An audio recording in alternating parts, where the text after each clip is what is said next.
Obviously, I'm in a different space now than my past videos, and that's because I moved back home to live with my dad after the relationship I was in didn't work out.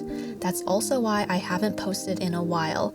Now I'm a lot more at peace and I'm excited to start making videos again. For the last couple of weeks, I felt like I was going backwards in life, feeling super behind. I'm 31, single again, moved back home, and I want to share some things that have been really useful to me. But even if you aren't going through a tough time, these are like generally just good tips for healthy emotional regulation and daily habits. The first is nervous system regulation. If you have no idea what that is, please Google it. I don't want to get into a scientific explanation, but basically when I feel off balance in my body, I do things like breath work, yoga, exercising, meditation to try to come back to that equilibrium, like that restful state where I don't feel like tense or anxious. Also, my appetite wasn't really good recently. Like I just felt like everything just tasted blah. Now it's like so much better. Like I'm pretty much back to my like normal eating, and doing those things really helped me get back to that equilibrium where I feel rested and not anxious. The next one is moving your body. This is part of nervous system regulation, but I feel like it deserves its own point because it's so important. I did a whole ton of yoga. Usually my exercise routine is like running maybe 2 or 3 times a week, and I do YouTube workouts 2 to 3 times a week, and I used to do yoga 2 to 3 times a week, but every single day I've basically been doing yoga for 20 to 30 minutes because it just really helps me release tension in my body and like let whatever is passing through pass through. Generally, I've also been slowing down in general, so that includes doing the yoga, doing more meditation, journaling, reading, and not feeling pressure to do my work. I'm really lucky I am self-employed, so I don't have to officially take time off work or anything, but I can just like go at my own pace. There were days where I didn't work. There were days where maybe if I felt better, I would work 1 to 3 hours. It just basically depended on the day. But now I'm pretty much getting back into my normal routines now. It's totally okay to take your time. It's better to take things slow now. It's better for the long term than to just like push through everything and not fully ever recover, because then you're just gonna burn out. Pay attention to your thoughts. I kept thinking I was falling behind, but that's just a story my mind was telling me, because the truth is, everyone is on their own path. One of my friends, who I would consider air quotes ahead in life with 2 kids, messaged me saying that she feels behind too. She's struggling to balance family and career growth, wondering if she's making the right choices. And that's when I had to remind myself, there's no such thing as being behind or ahead in life. We're all just figuring it out. This next one is probably the most important thing, and this will help you through a lot of things in life, not just if you've gone through something difficult, but if you're just like working through self-doubt in your business, or you really want to achieve some goal, but you feel like there's something holding you back, or you just feel stuck in some way. This will help you. It's called somatic work, and this is a type of therapy that focuses on the body and how emotions and experiences are expressed through physical sensations. So it's basically feeling your feelings and not letting them get stuck inside or suppressing them or avoiding them. I learned the term somatic work from my life coach, Shirley, and even though it is officially this type of therapy that is used to help people work through experiences and trauma and everything, like you can totally do this yourself. And there are so many books that basically walk you through how to do somatic work by yourself. It might not be the exact same methods that therapists and life coaches use, but it's pretty good. And actually I was doing this, like I knew about this kind of practice before working with my life coach.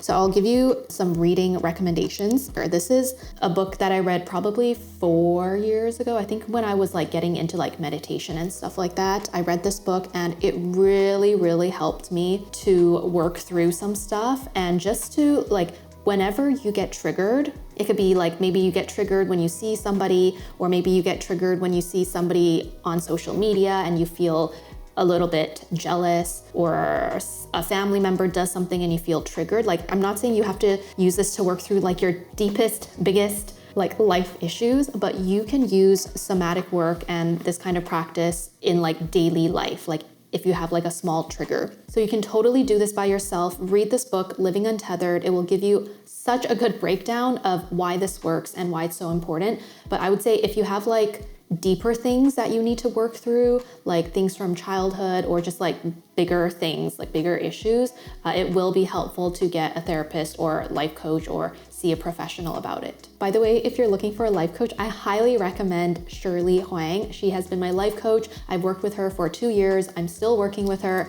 She's amazing, and I'll put more information about her below. I want to read you a quote from the Living Untethered book, and this explains how it all works. Basically, it just gives you a summary.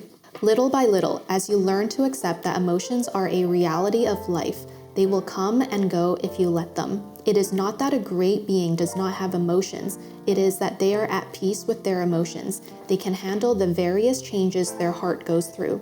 If somebody you know dies, it's natural to feel a sense of loss. You're going to feel a certain amount of sadness if you cared about the person. That is your heart expressing itself in harmony with what's happening. Like an instrument playing something beautiful, your heart is composing a song of sadness for you.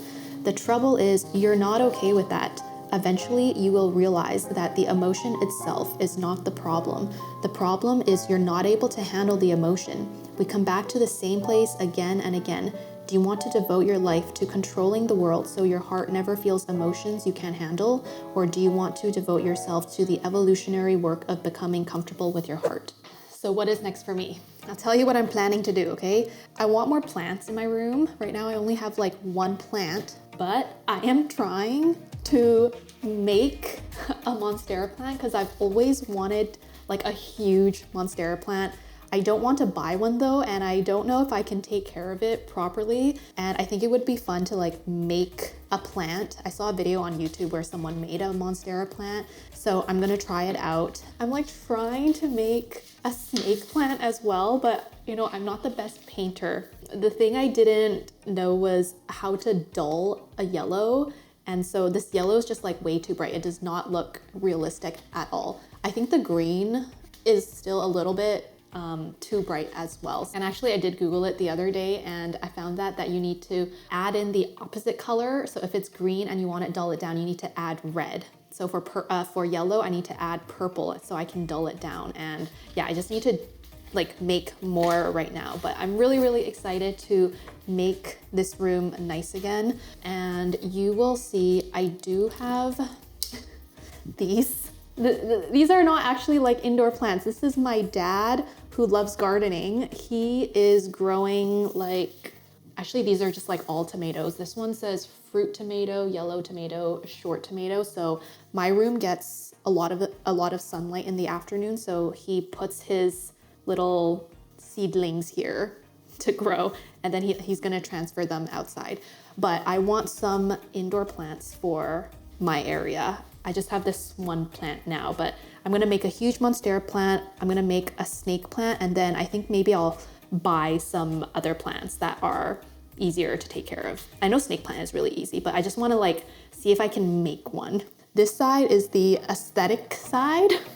And then this side is gonna be the messy art creative side. And I'm thinking of doing something over here because the wall is really, really empty. If you have any ideas, let me know. I was thinking of making an affirmation wall, but I'm not sure yet. It kind of seems like a lot of work. So I think I'll start with the plants first and then we'll see. I recently taught a corporate team building calligraphy workshop on Zoom. I've been doing these on and off for the last few years, and I actually really enjoy doing them. So if you work for a company in North America and you're looking for a virtual team building workshop, email me to book a workshop. I also do them in person in Vancouver, Canada too. I'm still working on my calligraphy poems for the Soul Project. I know I started talking about this a really, really long time ago, and I actually started this project last summer. That's when I first had the idea to do it. I wrote some poems, and then since then I've been practicing writing poems regularly. I have a bit of self-doubt, you know, like I just don't think I'm the best poet, but actually I think I've improved a lot since I started last summer. I know it seems like I keep putting it off, but actually I messaged a friend when I was talking to her about this project, and I told her I feel like this is going to be my life's work, so why should I rush in launching this? Like, I have income from my YouTube already. Like, I'm not really trying to make money with this project. I really want this project to get big and make a huge impact. And I think for me, it's really meaningful because people send in requests. Usually it's something about a struggle they're going through, and then I write a poem for them. I know I was pretty bummed about moving out and like starting over and feeling behind and everything, but I actually think this whole experience has really helped me grow as a person. And I feel like my soul has really grown and expanded and become a lot more strong and powerful because of this. And because of that, I feel like I can have so much more empathy and compassion for people when they are going through a hard time. And I really think this was meant to be part of my journey. So now I'm like even more excited to get this poem project going because I really do think I'm gonna be able to write better poems and make an even bigger impact than before. My calligraphy poems for the Soul Project is what I call my soul business. It's the most aligned business idea for me right now. If you're new here, a soul business is one that reflects who you are at your core. It's not just about making money, but about creating something that truly lights you up. Now that I have more time and space, I'm so excited to relaunch this project in April. By the way, if you are trying to start your soul business, or maybe if you're not there yet, but you want to start a side business or some kind of creative business, I do have a lot of freebies that you can get for free. These are things like a business plan template, YouTube guide, UGC guide, Etsy guide. I have a ton of things, and you can get them if you go to my link below. When you sign up for these freebies, you'll also receive my Life Lately newsletter, which I send out once every 1 to 2 weeks. And it gives you a behind the scenes of what I'm working on and what struggles I'm going through and what I'm personally working through. It's a lot more personal than my YouTube channel. I want to share a final quote with you from the book, The Mountain Is You. The only time you're going to really hold on to the past is when you haven't fully learned from the past. When you have, you can apply those lessons to the present moment and create what you wanted to experience then.